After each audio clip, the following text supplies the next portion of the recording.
fishing news is sponsored by these fine partners. How about that cast of characters?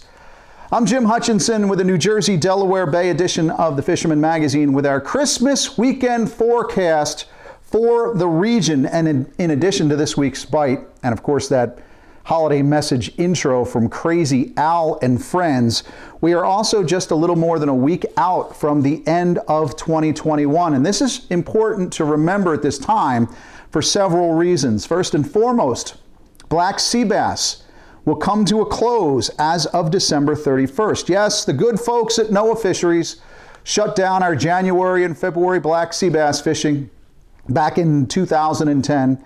And here it is 12 years later, and there's no end in sight on that management fiasco. As a matter of fact, we just found out, as I talked about last week, we're getting a black sea bass cut next year. Joy to the world.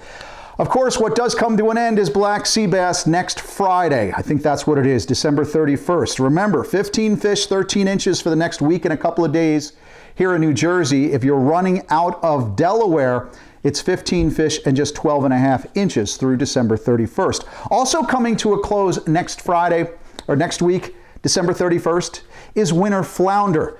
And that's important for the central and especially the North Jersey crew. I am getting good word on some winter flounder in Shark River. Bobby at Fisherman's Den said the guys that are working hard for them, and it's only a 2-fish bag limit, but they are finding them from the bulkheads and piers there along the Shark River.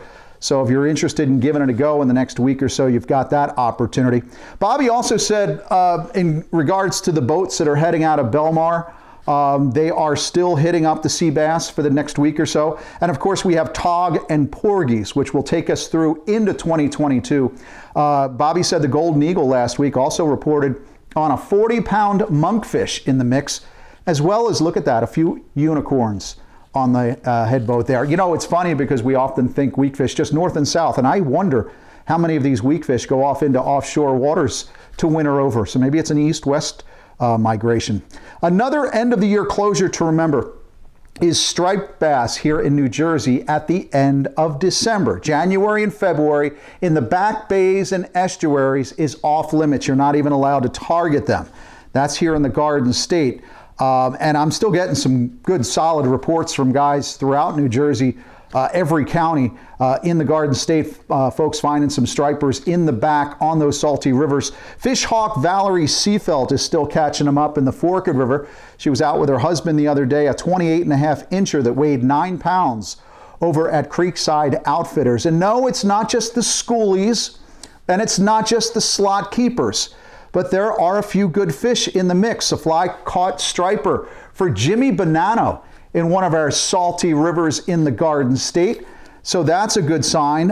Some of these, the spearing in back, there's some hickory shad back there as well. And who knows, maybe some of the stripers are piling on some of those hickory shad as well. This photo courtesy of Tyler Spader. A heck of a fish, Jimmy. I should have known something was up back there in some of our back bay haunts throughout the fall. Al Gonzo and I were texting back and forth. Yeah, are you catching him there? No, we're on the front beaches. And he's gone dark. He's gone silent. I haven't had a text from him in weeks. He's on the down low on some of those back bay stripers, throwing some of those paddle tails. Always a good option in the back and also out front as well. But as you'll see from this photo, nice job, Al. You caught a big fish there. It's not as big as mine. But that's a spearing. They're on that paddle tail. Good indication of what some of those stripers are feasting on in our back bays and rivers right now. Perhaps a little more chill this winter will push some of those line sides out front along the beach, where of course in New Jersey it's legal to target striped bass on the open ocean 365 days a year, and yes, even on those extra days of leap year. I point to that spearing because sometimes we have a little mistaken identity in the mix. But spearing and sand eels or sea lances are not the same critters. It's actually been slow going so far. I would have expected our sand eel striper bite to be on fire by now here along the Jersey beaches. This video is of a sand eel, and no, it's not this year. It's taken from 2020. I have not seen hide nor hair of sand eels along the beaches this season. And now I say winter because we are officially in winter. But I remain hopeful that we'll get a slug of fish here heading into 2022, and maybe that sand eel bite will turn on as we get into January. I saw this week as well that there were stripers caught down near Fortescue.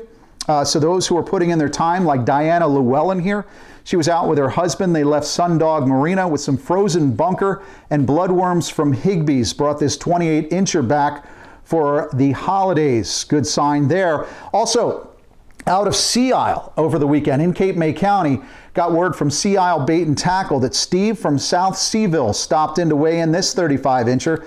It weighed 14 pounds. Steve caught that fish on clam there in the surf. So again, it's just a matter of putting in your time, and it might be a pick. You might not get anything, but it's always worth a shot to go fishing. Andy at Riptide Bait and Tackle in Brigantine said this week that he's seen over 3 weeks of unbelievable striped bass fishing outside of Absecon Inlet. In fact, Riptide's Tommy the Toginator, he was out with one of Andy's buddies the other day. They crushed the stripers about 2.5 miles out on Mojo's. The word from Andy is, quote, "It's hard to believe that the fish have hung here for more than 3 weeks and we are seeing massive schools out there. The bunker have not moved, so the stripers are not moving." And that's led to a pretty good catch. Atlantic and Cape May County, and for folks coming out of Delaware fishing for rockfish as well. Those stripers hanging around in South Jersey is good news. And we're also still getting some reports from North Jersey as well. Matty Fish, he messaged me on Wednesday, said he headed out front just outside of Sandy Hook, found the bunker being blasted by stripers, primarily 24 to 32-inch fish, although he did say there were a few up around the 36-inch mark as well. So if you do have your boat in the water and you're heading out in search of stripers, of course you want to take the Mojos, you'll want to take the jigs, perhaps top waters in those situations where you find they're busting on bunker, and of course the umbrella rigs. Just don't forget to grab the bunker spoons as well.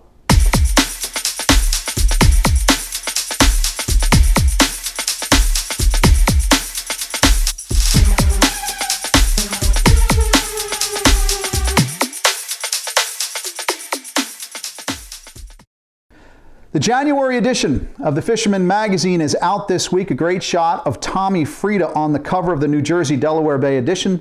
This week, our thanks to Larry from the Real Seat in Brielle for that shot.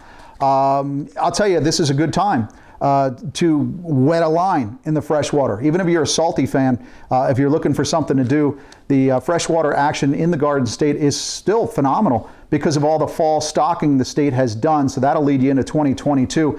Don't forget, of course, to get your 2022 freshwater fishing license. And also be sure to remember to register to fish in saltwater too. In the state of New Jersey, you can do that by going to saltwaterregistry.nj.gov. Get that update for the new year. One story that many will find in this month's edition of the Fisherman Magazine to be of interest is from my friend Eric Burnley down in Delaware, who writes about the Titanic tog to be found in Delaware, Maryland, Virginia, Delmarva. Folks traveling along the Delmarva Peninsula looking for some jumbo tog, you want to pick up that edition, that January edition, and take a look for Eric's article in there. But it sure seems like there are a few big blackfish to be found down there, especially what I would guess is along the Delaware reef systems.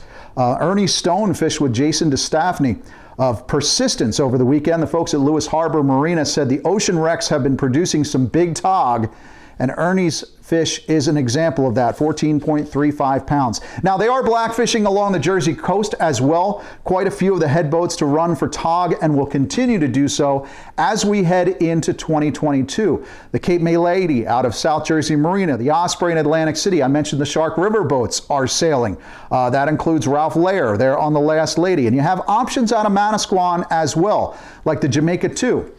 Which is sailing most every day or every weekday and putting their folks into some blackfish. So pick up that January edition of the Fisherman Magazine. You'll get the latest fishing reports, but also the listing in the report section of all the boats that are sailing this winter to put you in on that action. Keep in mind, of course, stripers out front remain in play all year long. I know the party boats sailing now and into the new year will have tog as well as porgies, and I'm sure there's going to be some cod, pollock, and haddock in the mix, as well as some of those baseball bat size lings. What you'll also find in the January edition in newsstands this week this week. Subscribers, look for it, but you want to pick it up early. You know, if you're a subscriber, it just went to print on Sunday. So with this Christmas holiday, it might be delayed a little bit. Maybe you get it on Monday, but hopefully you get it by Thursday, Friday. But make sure you check out the 2022 Boat Buyer's Guide. We've got all the boat manufacturers, all the boats that are out there available for 2022. And also, if you're looking to repower in the new year, we've got our updated outboard guide as well. An admirable job by Captain John Ragusa, who puts that together every year. I'm hoping this revamped COVID madness is just a little hiccup with what the supply chain problems, the mandates and the restrictions, but I'm still pretty excited about the upcoming season as far as the boat shows go. With the New York Boat Show first on the schedule in late January. That's in terms of a boat show. Regrettably, we did have our first postponement of the 2022 year, which I learned about after we went to print for that January edition. But the folks from the Garden State Outdoor Sports Show in Edison said they will not have the show as in January as planned. They're not calling it a cancellation, but a postponement, because they're hoping to put something together with the New Jersey Division of Fish and Wildlife sometime during the summer, look towards August sometime. But again, no Garden State Outdoor Sports Show in January. On the flip side of that equation, however, that means the Fisherman Magazine will be fully staffed that same weekend, January 8th and 9th, for the Wildwood Fishing Expo. The two-day Wildwood Fishing and Boating Expo will take place at the Wildwoods Convention Center there on the boardwalk. It's on the boardwalk, but it's an indoor event. I'm going to have more details on that January 8th and 9th event, where we'll be in the coming weeks, but you can get details by going to fishingexpowildwood.com, or again, pick up that January edition of the Fisherman Magazine for a full calendar of events coming up into February. I'm sure one of the guys you'll see out at the booths this year with me, especially when we head to the Philadelphia Fishing Show in Oaks, PA in February, is my friend George, the Pocono Outdoors guy. Well, hey, thanks, Jim. You know, there's only 2 days till Christmas, and it's officially winter now. And look, still plenty of open water back here. Guys are actually out on the water doing some fishing and having some success. You know, the largemouth are still biting, the smallmouth are still biting. Walleye, muskie, everything's going on. But you know, this ice is going to come in really soon. So you got to be ready for it. And I'm going to pass along one little tip, guys. You know, if you're one of those hardcore guys there out in the boat now and you come across that rock pile holding fish, that tree stump holding fish, get out your phone. You know, go ahead and drop a pin wherever you're at. This way, you know, when that hardwater comes out, you look at your phone, you got the actual coordinates of where that structure is. It's going to save you some time out in the water. Go ahead and drill that hole, and you'll be right on top of those fish. Now, I'll tell you what, I'm going to be out trying to get on this ice really soon, but make sure we get good, safe ice before we head out. Guys, I want to wish you all a very happy holiday season, a very safe and happy New Year, and we'll see you back here real soon. You know, one of the last fish I caught of 2020 was New Year's Eve day. It was a chunky little rainbow in the Manasquan River. The very next day, I was back out there again. The very first fish I caught of 2021 was another rainbow that tasted really nicely on the grill. There are plenty of options for you as you head into the Christmas holiday, as you head into these winter months, as we go into 2022. But of course, it's never easy fishing. Then again, nothing worth having is ever coming to you easy. That's what it's all about fishing, right? That means our weekly video forecast as well. I couldn't do it without George the Pocono Outdoors. I couldn't do it without Tim Smith, our video producer, who's available 52 weeks a year to put this together. I couldn't do it without our local tackle shops and our party boats and our charter boats who put us on the fish and who relay the information to me to share each week. And of course, my thanks to you for joining us here every week with the Fisherman Magazine and our video forecast, for sending the photos, sending the reports, even sometimes if you gloss over the background, which I understand, it's important. But I'll tell you what, I also really appreciate the times where I bump into somebody on the docks or on the beach and always have such nice things to say. God bless you for that. Our thanks as well to our advertising partners, like the folks at Hook or Joe Baggs, who helped get us through to the fall. And my good friend, Anthony Maja Man Arcabasio. He's been advertising with us for the last couple of months. Let me just say that I'm glad he's good at building bunker rods and bunker spoons and outrodders and mojos. because when it comes to trying to set them up for a holiday message, boy, it's like shepherding cats. Merry Christmas from all of us to all of you and to the Arcabacio family in 3, 2, 1. Merry Christmas. Merry Christmas. 1, 2. Merry Christmas. Christmas. Can you just don't talk like a treat thing? I'm not going to say anything. No marons. Okay. 1. Merry Christmas. Thanks, Mom, for saying nothing. I'm not saying it.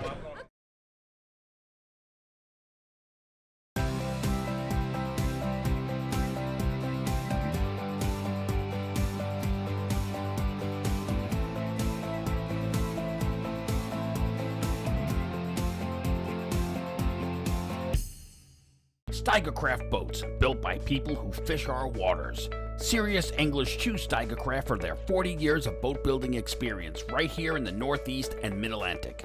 Visit steigercraft.com for a dealer near you.